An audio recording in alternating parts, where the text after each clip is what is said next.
네, 여러분 반갑습니다. 울산 현대해상에 근무하고 있는 이규헌입니다. 네, 현대해상이라고 광고를 하고 있습니다. 자, 이변의 보험통신자 100회입니다. 100회. 제가 열심히 2년을 넘게 보험통신 만들면서 달려왔고요. 나름 제가 자부심을 느끼고 있는 부분입니다. 뭔 자부심이냐고요? 지 혼자 좋은 거지, 지 혼자. 네, 자, 이번에는 뭘 살펴볼 거냐면요. 중앙선 침범과 신호위반 사고를 볼 겁니다. 그러니까 중앙선 침범한 차량과 신호를 위반한 차량 간의 사고입니다. 둘 다 나쁜 놈이죠? 나쁜 놈이라는 표현은 좀 그렇지만 둘 다 잘못한 거죠. 하지 말라는 짓을 한 거잖아요, 둘 다. 자, 어쨌든 그런 상황이고요. 제가 두 번째 살펴볼 건 대장전망량 두 번째. 한 번 더 살펴볼 겁니다. 똑같은 겁니다. 사실은 할 만한 게 없어가지고 한 번 더 한 겁니다. 네. 찔려. 자, 지난 99회에서 뭘 살펴봤냐면 중앙선 침범 차량과 유턴하는 차량 간의 사고를 살펴봤습니다. 유턴, 그 중앙선 침범하고 후진, 제가 편집할 줄 몰라요. 편집 프로그램 하나 어떻게 구해놨는데 할 줄 몰라서 그냥 올립니다. 자, 중앙선 침범은 중과실이니까 후진은 뭐 할 수도 있잖아요. 할 수도 있어서 어쨌든 기본은 중앙선 침범이 가해자다 했는데, 자, 둘 다 중과실입니다. 교통사고 처리 특례법 제3조 제2항 단서 1, 단서 2 신호위반, 신호 및 지시위반, 그리고 중앙선 침범입니다. 어떤 경우냐? 자, 이런 경우죠. 신호위반에서 냅다 달려온 차가 있습니다. 여기 유턴구역선이라고 합니다. 점선으로 표시된 거 있잖아요. 유턴구역선을 넘어서서 중앙선과 혹은 그 정지선 등을 물고 이렇게 돌려버리는 경우, 아니면 여기 폭이 좀 돼서 완전히 그냥 중앙선을 그대로 넘어버리는 경우, 혹은 이 중앙선이 좀 길게 되어 있는 경우도 있습니다. 이렇게 길게 되어 있어서 여기 차가 한 대 있고, 그리고 뭐 한 대 있고 한 대 있는데 여기 이렇게 있다가 여기서 돌려버리는 경우, 이런 경우. 자, 어쨌든 중앙선을 넘어서 차를 돌려버리는 중앙선 침범 차량과 신호를 위반해서 달리는 차량, 둘 다 상대방이 그럴 줄 몰랐겠죠. 설마 중앙선 넘어서 돌리는 차가 있겠나? 이라고 이제. 네. 설마 신호 끊어졌는데 신호 위반해서 달려오는 차가 있겠나? 이라고. 자, 둘 다 뭘 잘못한 거죠? 믿은 거죠. 그런 차가 없을 거다라고 믿은. 둘 다 충분한 주의를 못했죠. 물론 사람이 살다 보면 신호위반 할 수도 있고 중앙선 침범 할 수도 있습니다. 네.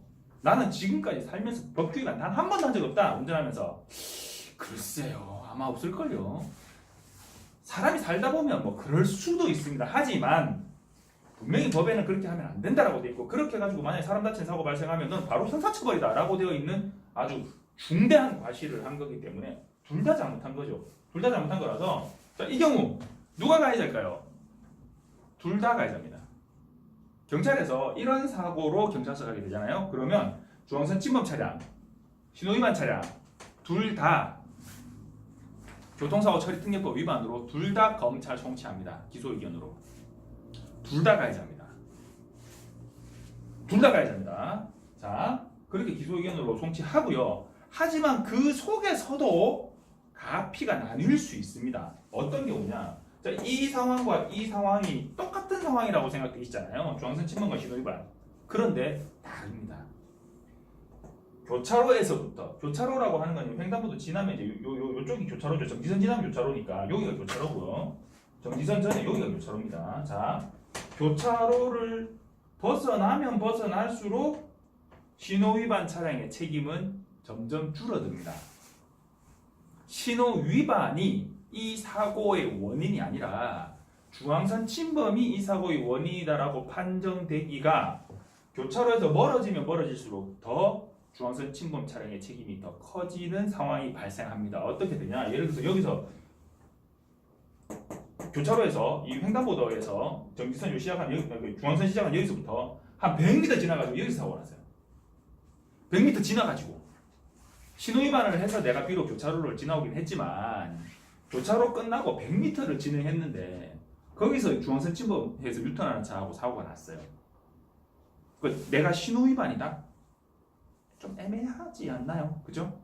신호 위반이 이 사고의 직접적인 원인이라고 볼 수 있을까요? 좀 어려울 수도 있겠죠. 그런 사고가 만약에 발생했다면 담당 조사관은 이제 깊은 시름에 빠져야 됩니다. 그러면 이 차를 신호 위반을 해서 달려온 건 맞는데 이 사고를 신호 위반 사고로 봐야 될 거냐? 그냥 중앙선 침범 사고로 봐야 될 거냐? 그러니까 중앙선 침범 대 신호 위반 사고로 봐야 될 거냐? 그냥 신호 위반은 이미 지나간 거고 중앙선 침범 사고로 봐야 될 거냐? 고민에 빠지겠죠. 그래서 전에 내가 봤더니 중앙선 침범하고 신호 위반에 사고 나니까 뭐 되던데 이렇게 얘기하시는 분들이 있어요. 그런데 여기서 돌리는 거랑 여기서 돌리는 거랑 여기서 돌리는 거랑 그리고 신호가 있을 때 돌리는 거랑 신호가 없을 때 돌리는 거랑 등등등등등등등 사고의 상황은 얼마든지 달라질 수 있습니다. 그러니까 예전에 내가 그런 사고 처리된 걸 봤는데 법원 판결을 봤는데 누가 그렇게 얘기하던데 이 사고랑 그 사고는 다른 사고일 수 있습니다. 제가 말씀드렸잖아요. 100m이니까 좀 감이 안 오시나요? 한 200m 갔다고 칩시다. 내가 신호위반을 해서 달려오긴 했어. 근데 200m를 갔어요.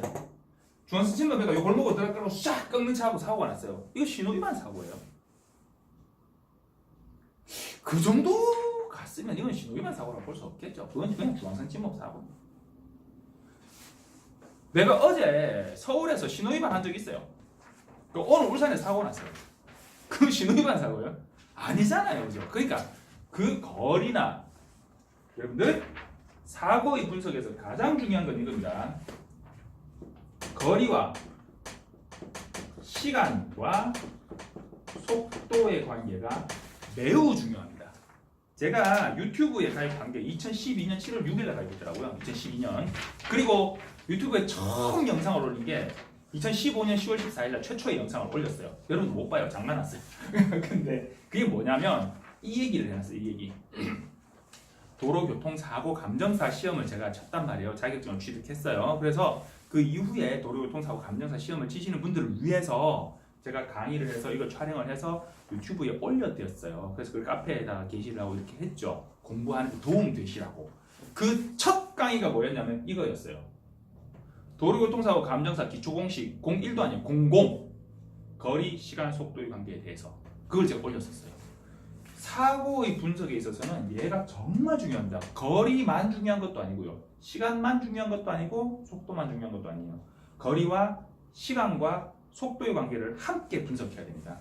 그래서 신호가 없는 사거리 교차로에서 우측차 우선, 좌측차 가해자 6대4 그건 비슷한 거리 동시진입에 비슷한 시간대 동시진입에 비슷한 속도로 주의를 서로만 못하고 와서 사고 났을 때의 얘기예요.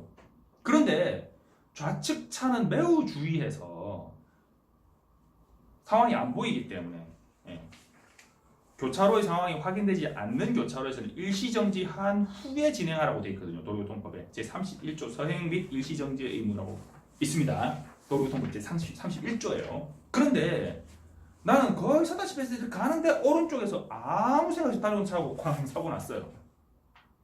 그거를 우측차 우선 6대4 대한민국의 모든 보험회사 보상가 직원들은 이렇게 얘기합니다. 도로교통법 제26조 우측차에게 양보하라고 되어 있습니다. 앞머리끼리 붙였네요. 동시진입이네요. 당신이 가야 합니다. 6대4 이렇게 얘기합니다. 그런데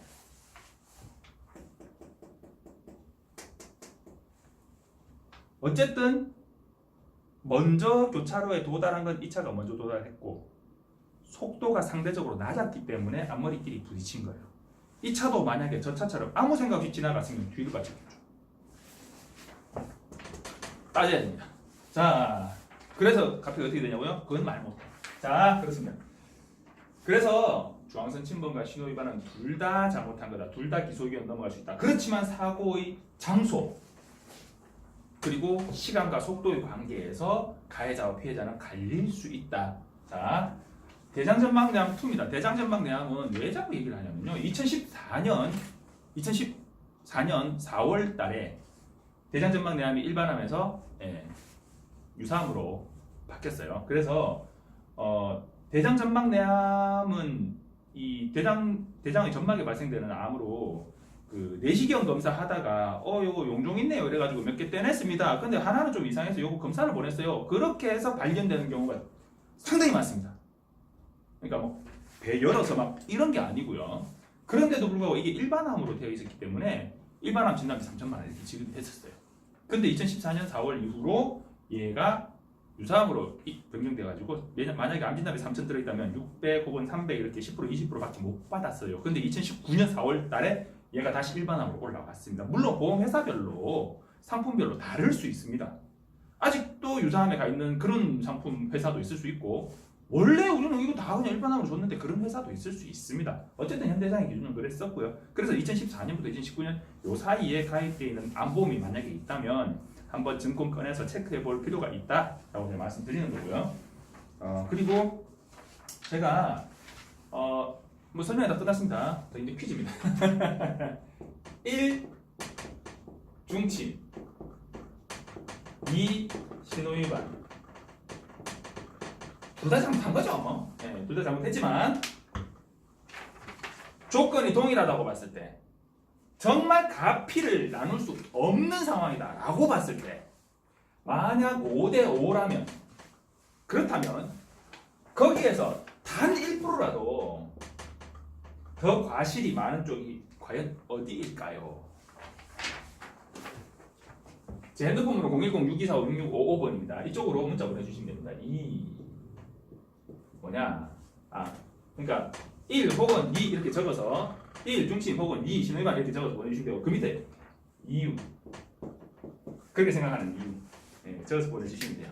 자 그렇게 보내주신 분들 첫 번째 보내주신 분, 다섯 번째 보내주신 분, 10번째 보내주신 분 세 분을 뽑아서